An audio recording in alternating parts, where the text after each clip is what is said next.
Uzair adalah seorang nabi yang diutus kepada Bani Israel, pada masa antara Nabi Sulaiman dan Nabi Zakaria. Walaupun tidak termasuk 25 nabi dan rasul yang masyhur, Nabi Uzair memiliki peran besar dalam menjaga agama Allah, yaitu ketika di tengah-tengah Bani Israel tiada seorang pun yang hafal Taurat, Allah mengilhamkannya kepada Nabi Uzair, lalu ia menyampaikannya kepada Bani Israel. Uzair dikisahkan adalah sebagai seseorang yang merasakan hidup dan mati dalam 100 tahun atas kuasa Allah Subhanahu wa Ta'ala. Kisah Uzair dalam Al-Quran sendiri terdapat pada surah Al-Baqarah ayat 259. Atau seperti orang yang melewati suatu negeri yang bangunan-bangunannya telah roboh menutupi reruntuhan atap-atapnya. Dia berkata, bagaimana Allah menghidupkan kembali negeri ini setelah kehancurannya? Lalu Allah mematikannya selama 100 tahun, kemudian membangkitkannya kembali. Allah bertanya, berapa lama engkau tinggal di sini? Dia menjawab, aku tinggal di sini sehari atau setengah hari. Allah berfirman, sebenarnya engkau telah tinggal selama 100 tahun. Lihatlah makanan dan minumanmu yang belum berubah, tetapi lihatlah keledaimu yang telah menjadi tulang belulang dan kami akan menjadikanmu sebagai tanda kekuasaan kami bagi manusia. Lihatlah tulang belulang keledai itu, bagaimana kami menyusunnya kembali, kemudian kami membalutnya dengan daging sehingga hidup kembali. Maka ketika telah nyata baginya, dia pun berkata, aku mengetahui bahwa Allah Maha Kuasa atas segala sesuatu. Quran Surah Al-Baqarah, 259. Ibnu Katsir mengisahkan dalam Kasyaful Anbiya, bahwa suatu ketika Nabi Uzair pergi untuk mengecek kondisi ladang miliknya. Ia menaiki keledai dan membawa bekal berupa roti kering, serta satu keranjang yang berisi buah anggur dan buah tin. Sepulang dari ladang, ia menghampiri reruntuhan rumah-rumah saat matahari berada di tengah-tengah. Ia merasa kepanasan, lalu turun dari keledai dan singgah atau berteduh di salah satu reruntuhan rumah. Ia lantas mengeluarkan piring, memeras anggur, dan menyelupkan roti ke dalam perasan anggur, lalu ia makan. Setelah itu, ia berbaring sembari melihat bangunan-bangunan yang sudah rata dengan tanah, para penghuninya juga telah punah. Ia juga melihat seonggok tulang yang telah lapuk. Lalu ia berkata, bagaimana Allah menghidupkan kembali negeri ini setelah hancur? Ia mengatakan itu karena heran, bukan karena meragukan kekuasaannya. Allah kemudian mengutus malaikat maut, lalu mencabut nyawanya. Allah mewafatkan Nabi Uzair selama 100 tahun.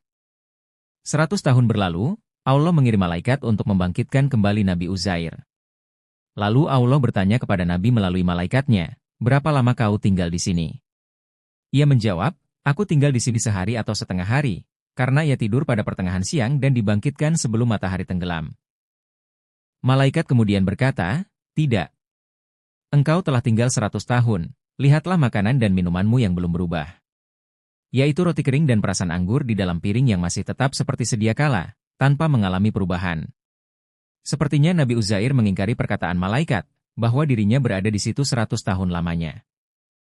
Kemudian malaikat berkata, tetapi lihatlah keledaimu. Nabi kemudian melihat keledainya yang ternyata sudah menjadi tulang belulang dan sudah lapuk. Kemudian dengan kuasa Allah, malaikat menyusun kembali tulang-tulang keledai itu, lalu memberinya urat nadi dan menutupinya dengan daging, lalu menumbuhkan kulit dan bulu, kemudian meniupkan ruh pada keledai itu sehingga dapat berdiri dan meringkik.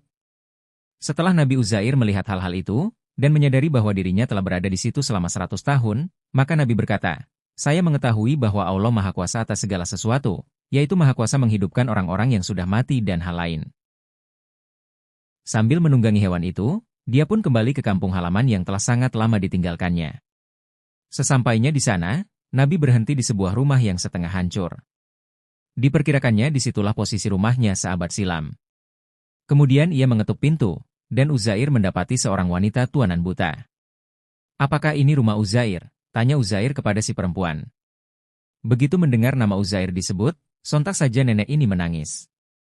Setelah tenang, perempuan tersebut menuturkan, dirinya kini berusia 120 tahun. Meskipun sudah sangat renta, dalam ingatannya masih terpatri sosok Uzair, yang tidak lain ialah majikannya. Ini adalah rumahnya. Namun, dia sudah menghilang puluhan tahun lalu, ujar perempuan tua yang dahulu pembantu keluarga Uzair itu. Sungguh aku adalah Uzair. Tidakkah kau mengenaliku? Allah telah mengambilku dari dunia selama 100 tahun dan mengembalikanku lagi, timpal sang nabi. Uzair kemudian berdoa agar kedua mata mantan budaknya itu bisa melihat lagi. Allah Subhanahu wa Ta'ala mengabulkan permintaannya. Perempuan tua itu tidak lagi buta sehingga bisa mengenal wajah sosok di hadapannya itu. Uzair telah kembali, Uzair telah kembali. Seru perempuan tua itu. Teriakannya membuat warga sekitar berdatangan. Mereka lebih terkejut lagi setelah mengetahui, ada seorang lelaki yang mengaku diri sebagai Nabi Uzair. Maka, digelarlah pertemuan terbuka.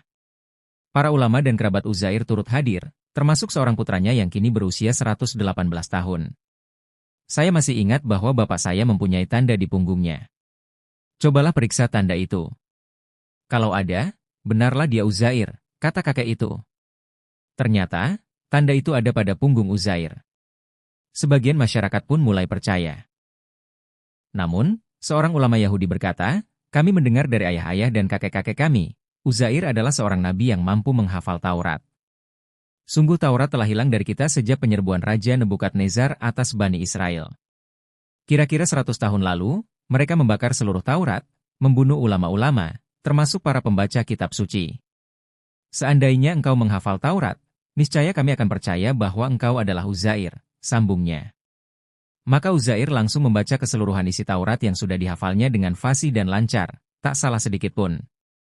Mendengarnya, barulah semua orang percaya. Bani Israel gembira, Nabi Uzair kembali berada di tengah mereka.